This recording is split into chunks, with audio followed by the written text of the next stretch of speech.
وہ کمال حسن حضور ہے کہ گمان نقص جہاں نہیں۔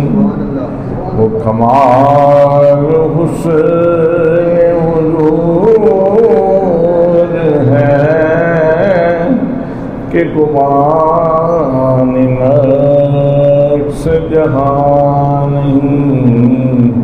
یہی پھول خار سے دور ہے، یہی شمع ہے کہ دھواں نہیں۔ کروں مدح لگا، کروں مدح اہل لگا، پڑے اس بلا میں میری بلا۔ میں گدا ہوں اپنے کریم کا، میں گدا ہوں اپنے کریم کا، میرا دین پارائنا نہیں۔ میں گدا ہوں اپنے کریم کا، میرا دین پارائنا نہیں۔ وہ کمال حسن حضور ہے کہ گمان نقص جہاں نہیں۔ یہی پھول خار سے نور ہے، یہی شمع ہے کہ دھواں نہیں۔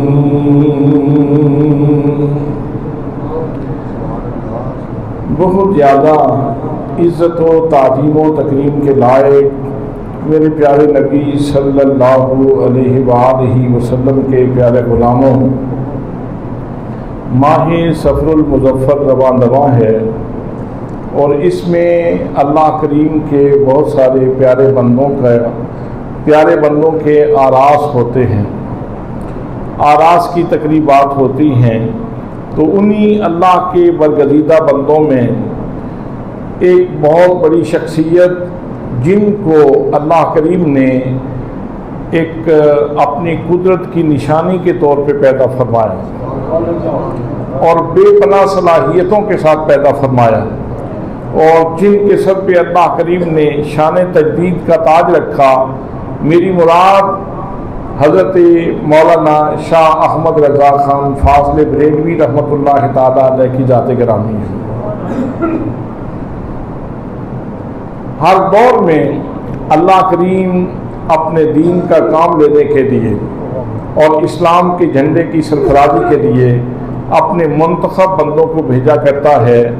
تو اعلیٰ حضرت فاضل بریلوی رحمۃ اللہ تعالیٰ علیہ اللہ کریم کی قدرت کے حسین شاہکار کی صورت میں بے پناہ صلاحیتوں کے ساتھ پیدا ہوئے، اور پھر آپ نے جو شماتت رسول کی آندھی چل رہی تھی اور نبی مقدم صلی اللہ تعالیٰ علیہ وسلم کی بارگاہ میں گستاخی کا ایک بازار گرم تھا، اس طوفان بدتمیزی کے سامنے اعلیٰ حضرت فاضل بریلوی رحمۃ اللہ تعالیٰ علیہ نے سد سکندری کھڑی کی اور اپنے قلم کے وار سے ان سارے فتنوں کا گلا کاٹا۔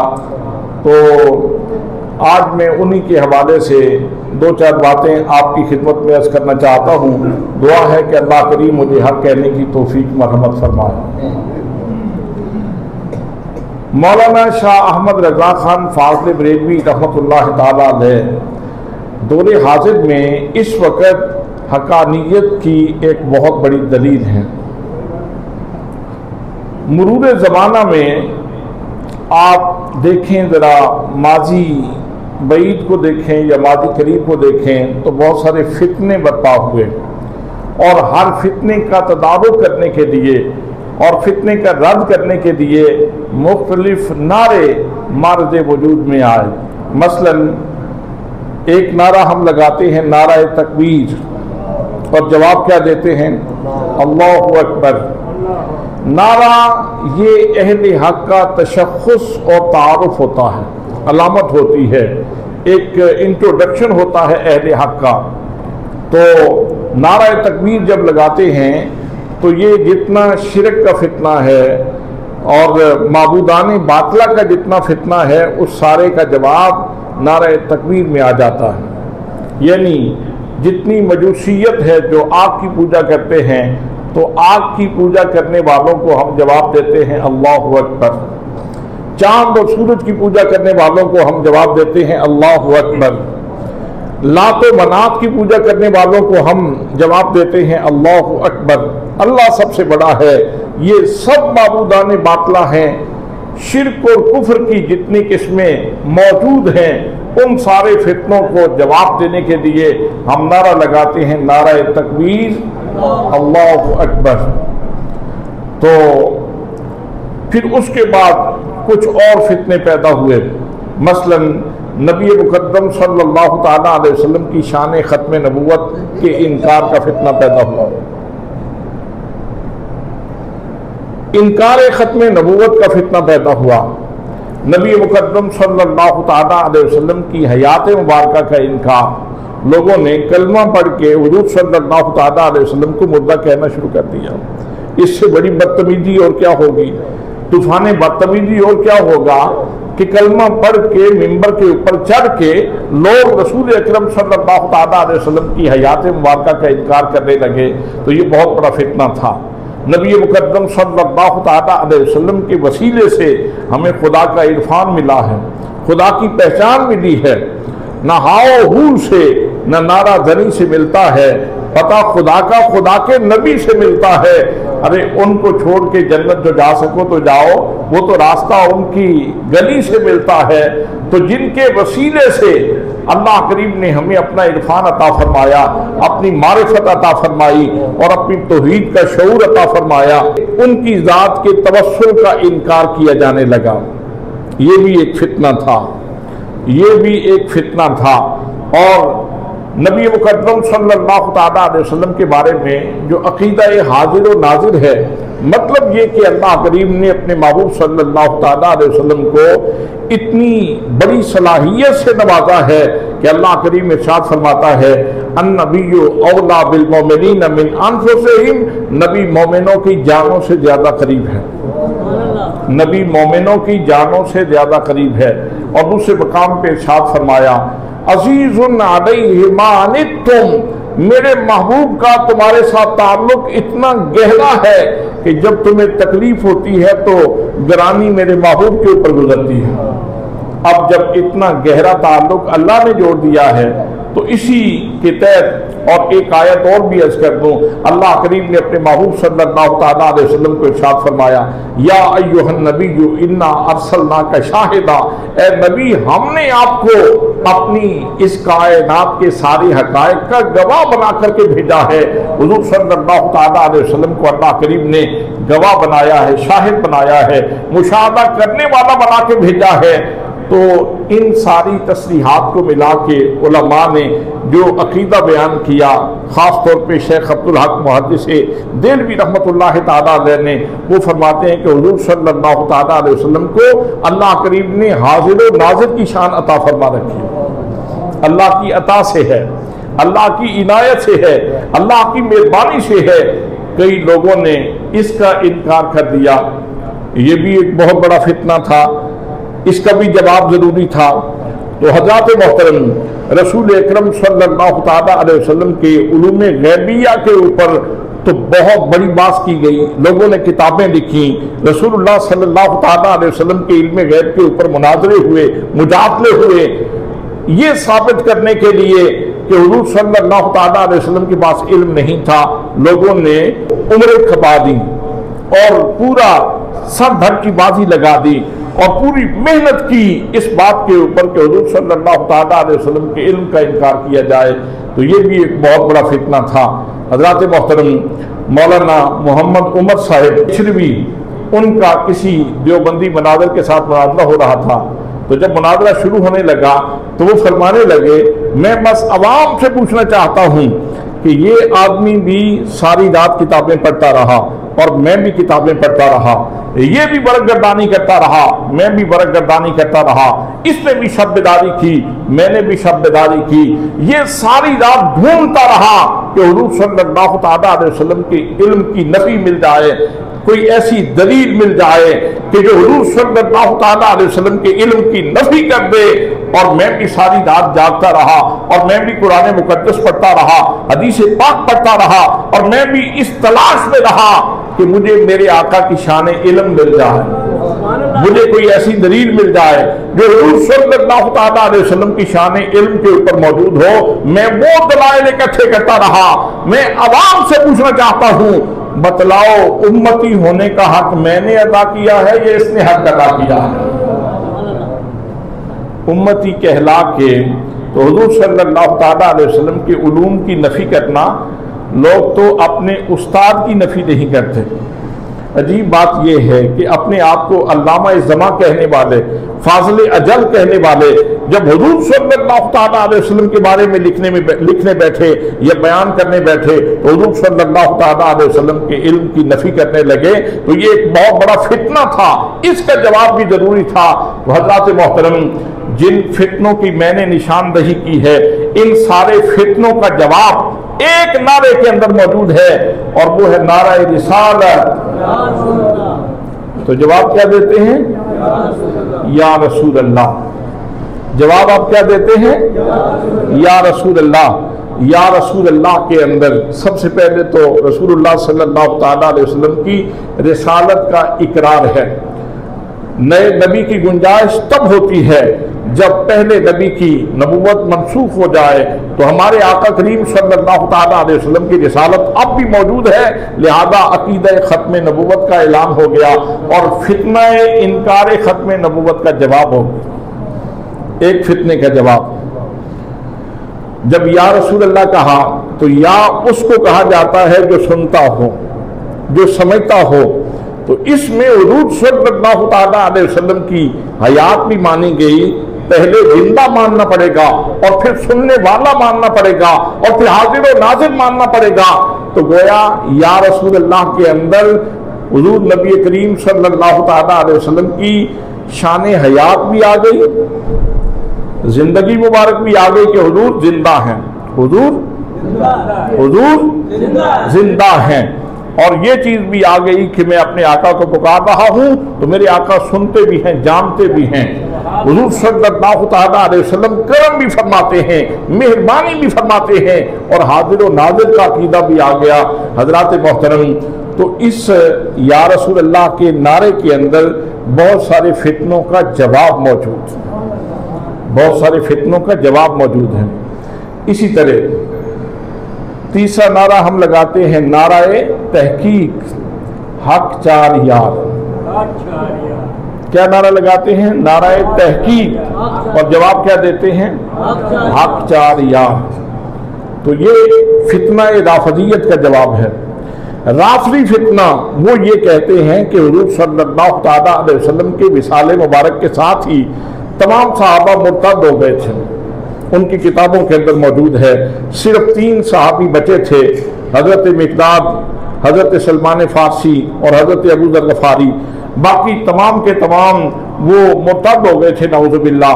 تو وہ یہ کہتے ہیں کہ حضرت صدیق اکبر کی خلافت درست نہیں ہے، حضرت فاروق اعظم کی خلافت درست نہیں ہے، حضرت عثمان غنی کی خلافت درست نہیں ہے، حضرت علی المرتضیٰ جو ہیں وہ خلیفہ ہیں اور خلیفہ بلا فصل ہیں۔ یہ اذانوں میں بھی آپ سنتے ہیں، روزانہ اذان ہوتی ہے تو اس میں یہ اعلان کیا جاتا ہے اشہد ان امیر المومنین و امام المتقین علی ولی اللہ وصی رسول اللہ و خلیفتہ بلا فصل، کہ حضرت علی بغیر فاصلہ کے خلیفہ ہیں۔ یہ فاصلہ حضرت صدیق اکبر کا درست نہیں ہے، جناب فاروق کا فاصلہ درست نہیں ہے، جناب حضرت عثمان غنی کا فاصلہ درست نہیں ہے۔ حضرات، کتنی بڑی تاریخی حقیقت کے اوپر کلمہ نسخ پھیرا جا رہا ہے، کتنی بڑی حقیقت کو جو ہے اس کی تقریب کی جا رہی ہے اور اس کی تردید کی جا رہی ہے، جبکہ حضرت سیدنا صدیق اکبر رضی اللہ تعالیٰ عنہ آپ خلیفہ اول ہیں اور آپ کے ہاتھ پہ مولا مرتضیٰ بھی بیعت کر چکے ہیں۔ حضرت شیر خدا نے ان کے ہاتھ کے اوپر بیعت کی۔ حضرت عمر فاروق رضی اللہ تعالیٰ عنہ خلیفہ ہیں اور آپ کے دور میں حضرت علی المرتضیٰ ان کے ہاتھ پہ بیعت کر رہے ہیں، اور حضرت علی المرتضیٰ کو اس وقت چیف جسٹس بنایا جاتا ہے۔ تو اگر حکومت ہی منظور نہ ہو تو حکومت کی طرف سے دیا ہوا عہدہ کیسے قبول ہوتا ہے؟ حضرت عمر فاروق فرمایا کرتے تھے لولا علی لہلک عمر، اگر علی نہ ہوتے تو عمر تو ہلاک ہو جاتا۔ وہاں پہ یہ محبت موجود ہے، وہاں پہ یہ پیار موجود ہے۔ حضرت محترم حضرت عثمان غنی رضی اللہ تعالیٰ عنہ کی بیعت جناب حضرت علی المرتضیٰ نے کی ہے، تو چونکہ فتنہ نافذیت حضرت صدیق کا انکار کرتا ہے، جناب فاروق کا انکار کرتا ہے، جناب عثمان غنی رضی اللہ تعالیٰ عنہم ان سارے صحابہ کا انکار کرتا ہے، تو ہم یہ کہتے ہیں کہ حضور صلی اللہ تعالیٰ علیہ وسلم کا ایک ہی خلیفہ نہیں بلکہ نبی مقدم صلی اللہ تعالیٰ علیہ وسلم کے جو پہلے 4 خلیفے ہیں، جو پہلے 4 یار ہیں، ان کا ماننا بھی ضروری ہے۔ نعرہ تحقیق حق 4 یار، صدیق اکبر بھی آپ کے یار ہیں، جناب فاروق بھی آپ کے یار ہیں، جناب عثمان غنی بھی آپ کے یار ہیں، حضرت علی المرتضیٰ بھی آپ کے یار ہیں۔ ویسے میں یہاں یہ بات بھی عرض کر دوں کہ خلافت راشدہ کا دور، اس میں حضرت امام حسن کی ذات گرامی بھی آتی۔ اب یہاں نعرے کے اندر امام حسن کا ذکر اس لیے نہیں کہ امام حسن کا انکار نہیں ہے، تو نعرے جتنے ہوتے ہیں یہ کسی نہ کسی فتنے کا جواب ہوتے ہیں۔ تو چونکہ انکار تھا جناب صدیق اکبر کا، جناب فاروق اعظم کا، جناب عثمان غنی کا، تو اس لحاظ سے اس فتنے کا جواب یہ دیا گیا نعرہ تحقیق حق 4 یار۔ اور اگر نعرہ تحقیق کا جواب سب یار کے ساتھ بھی دیا جائے تو اس میں بھی کوئی جھگڑے والی بات نہیں ہے، اس کے اوپر بھی کوئی لپڑے والی بات نہیں ہے۔ حضور صلی اللہ تعالیٰ علیہ وسلم کے جتنے صحابہ ہیں، جن لوگوں کو شرف صحابیت اللہ کریم نے عطا فرمایا ہے، وہ سارے کے سارے ہی ہدایت کے ستارے ہیں۔ تو حضرات محترم، ایک اور فتنہ ہے جسے فتنہ خارجیت کہا جاتا ہے، خارجی فتنہ، جنہوں نے حضرت علی المرتضیٰ رضی اللہ تعالیٰ عنہ کو کافر کہا تھا۔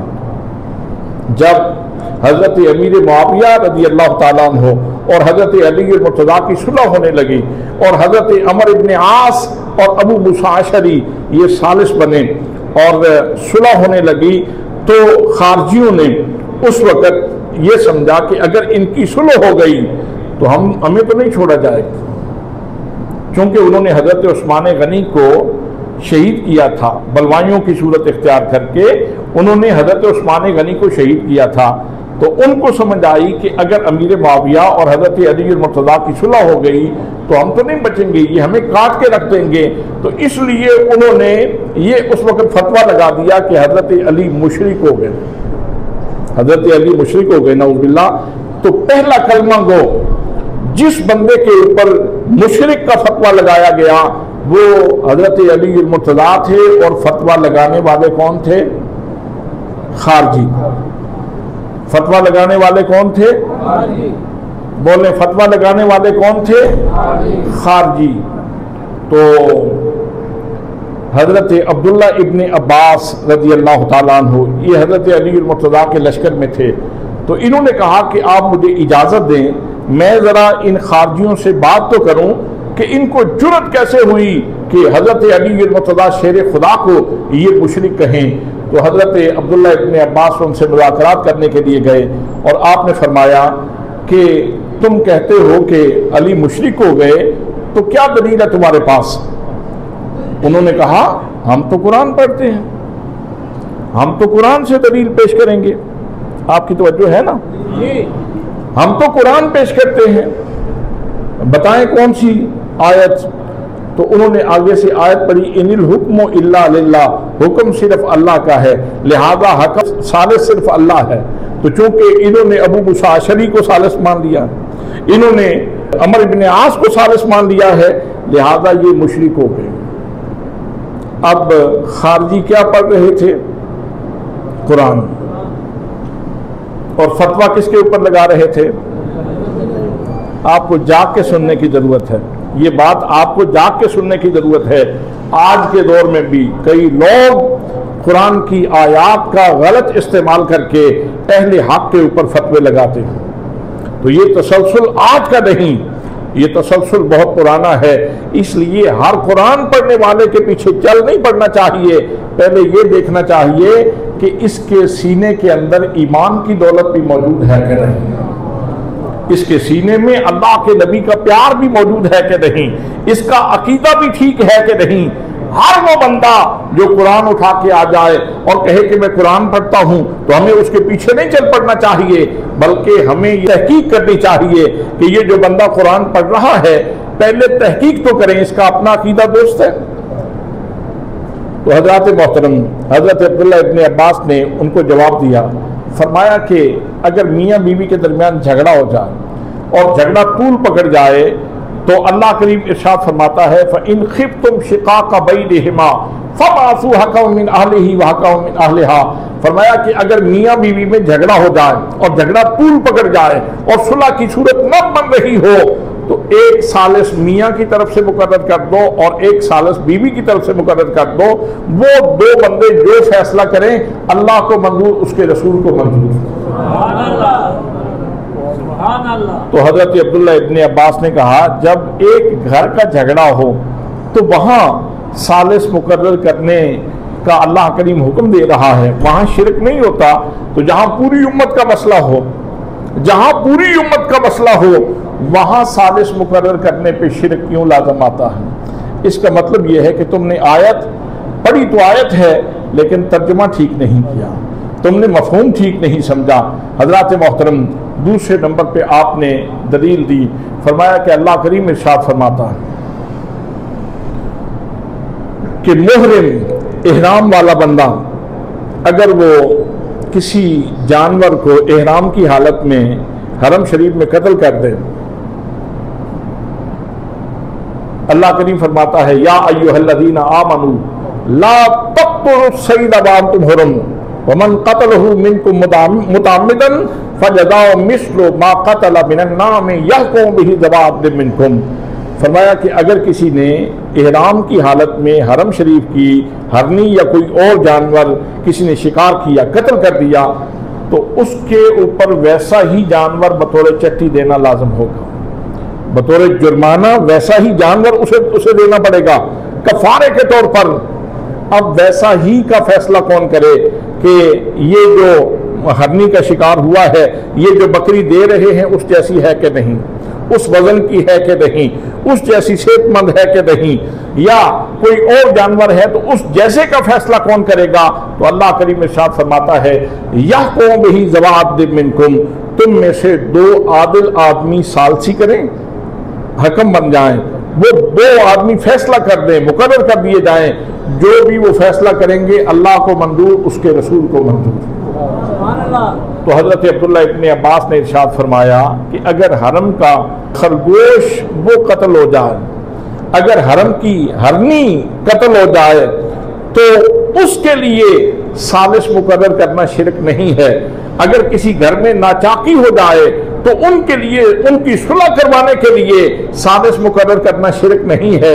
تو جہاں پوری امت کا مسئلہ ہو وہاں ثالث مقرر کرنا یہ شرک ہو جاتا ہے، اور تم نے خام خواہ حضرت علی المرتضیٰ کے اوپر شرک کا فتویٰ لگا دیا، تو اس کا مطلب یہ ہے کہ تم قرآن تو پڑھ رہے ہو لیکن قرآن مقدس کا استدلال غلط کر رہے ہو۔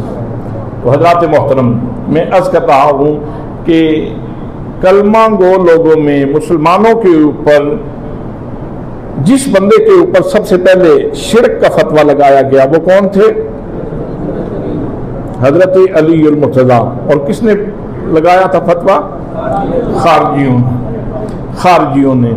تو خارجیوں کا رد کرنے کے لیے ہمارے پاس ایک نعرہ ہے، وہ ہے نعرہ حیدری، نعرہ یا علی۔ یہ خارجیوں کا رد کرنے کے لیے ہے۔ تو جتنے نعرے مروج ہیں ہر نعرہ کسی نہ کسی فتنے کا جواب ہوتا ہے۔ اس کے بعد ایک نعرہ ہم اور لگاتے ہیں، وہ ہے نعرہ غوثیہ۔ آپ کیا جواب دیتے ہیں؟ یا غوث اعظم۔ حضرات محترم، یہ ایک فتنہ ہے جسے معتزلہ کہا جاتا ہے۔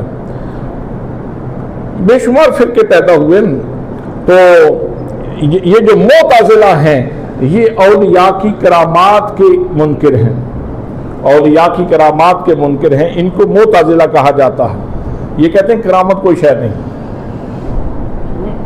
تو حضرت شیخ عبد القادر جیلانی رحمت اللہ تعالی علیہ یہ اولیاء میں کثیر الکرامات شخصیت ہیں، اور تمام جو روحانی سلسلے ہیں ان کا مرکز ہیں۔ چشتی بھی آپ کے عقیدت مند، سہروردی بھی آپ کے عقیدت مند، نقشبندی بھی آپ کے عقیدت مند، قادری بھی آپ کے عقیدت مند، اور اللہ کریم نے آپ کو بہت بڑی شان سے نوازا، بہت بڑی کرامت سے نوازا، بہت بڑی بزرگی سے نوازا۔ تو چونکہ یہ تمام روحانی سلسلوں کا مرکز ہیں تو ان کا نعرہ لگایا جاتا ہے نعرہ غوثیہ یا غوث اعظم۔ پکارتے ہم ایک بندے کو ہیں، پکارتے ہم ایک شخصیت کو ہیں، لیکن ہم تمام بزرگوں کی کرامات کا اس میں اقرار کرتے ہیں۔ اس میں ہم تمام بزرگوں کی کرامات کا، جن کو اللہ کریم نے کرامتیں بخشی ہیں، ہم ان سب لوگوں کی کرامات کا اقرار کرتے ہیں۔ حضرات محترم، تو یہ جو کرامات کا انکار کا فتنہ ہے یہ اس کا جواب ہے۔ میں نے عرض کیا کہ نعرہ تکبیر کس فتنے کا جواب ہے، نعرہ رسالت کتنے فتنوں کا جواب ہے، نعرہ تحقیق کس فتنے کا جواب ہے، نعرہ حیدری یہ کس فتنے کا جواب ہے، اور نعرہ غوثیہ یہ کس فتنے کا جواب ہے۔ حضرات محترم، یہ سارے کے سارے نعرے یہ اہل سنت کا تشخص اور اہل سنت کا امتیاز ہیں، اہل سنت کا تعارف ہے، اور اگر ان سارے ناموں کو کسی ایک شخصیت کے تذکرے میں جمع کیا جائے تو وہ مولانا احمد رضا خان فاضل بریلوی ہیں، کہ جب مولانا احمد رضا خان فاضل بریلوی کا نام آ جائے کہ یہ فاضل بریلوی کے ماننے والے ہیں، اس کا مطلب یہ ہے کہ یہ نعرہ تکبیر کے ماننے والے ہیں، یہ نعرہ رسالت کے ماننے والے ہیں، یہ نعرہ تحقیق کے ماننے والے ہیں، یہ نعرہ حیدری کے ماننے والے ہیں، یہ نعرہ غوثیہ کے ماننے والے ہیں۔ اعلیٰ حضرت ایک علامت بن گئے اہل حق کی، اہل حق کی علامت بن گئے۔ یہاں میں ایک بات اور عرض کر دوں کہ اعلیٰ حضرت فاضل بریلوی رحمۃ اللہ تعالی علیہ ایک عالم ہیں، ایک عالم ہیں، نبی نہیں ہیں کہ جن سے کوئی کسی مسئلے میں اختلاف نہ کر سکے۔ فقہی مسائل میں، دیگر مسائل میں علماء نے چھوٹا موٹا اختلاف کیا ہے ان سے بھی، لیکن مجموعی طور پر وہ شخصیت مقتدا ہے، قابل اعتماد شخصیت ہیں۔ تو اس لیے یاد رکھنا، اعلیٰ حضرت فاضل بریلوی رحمۃ اللہ تعالی علیہ ایک خوبصورت معیار ہیں حقانیت کا۔ تو 1856 میں آپ کی ولادت ہوئی۔ اللہ کریم نے صلاحیتوں سے اس قدر نوازا کہ ابھی 4 سال کی عمر تھی تو قرآن مقدس ناظرہ پڑھ لیا، 4 سال کی عمر تھی۔ آپ اندازہ فرمائیں 4 سال کی عمر کتنی ہوتی ہے۔ وہ اہل ادب کے ہاں ایک جملہ بولا جاتا ہے کہ حضرت کی طبیعت غزل کے لیے موزوں ہے۔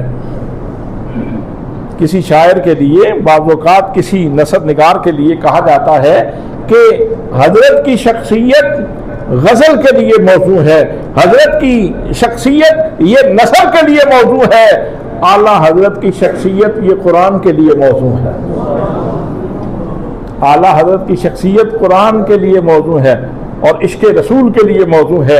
حضرات محترم 4 سال میں قرآن مقدس ناظرہ پڑھ لی، 6 سال کی عمر تھی۔ اب 6 سال اپنے گھر بھی جائیں اور اپنے یہ جو بابے بیٹھے ہیں یہ اپنے پوتے پوتیوں کو دیکھیں، اور جو جوان ہیں وہ اپنے بیٹے بیٹیوں کو دیکھیں کہ 6 سال کی عمر کتنی ہوتی ہے۔ 6 سال کا بچہ ہے اور میلاد کی بہت بڑی محفل ہے، اور اس محفل میلاد میں آقا کریم صلی اللہ تعالیٰ علیہ وسلم کے عشق کی سوغات بانٹ رہا ہے۔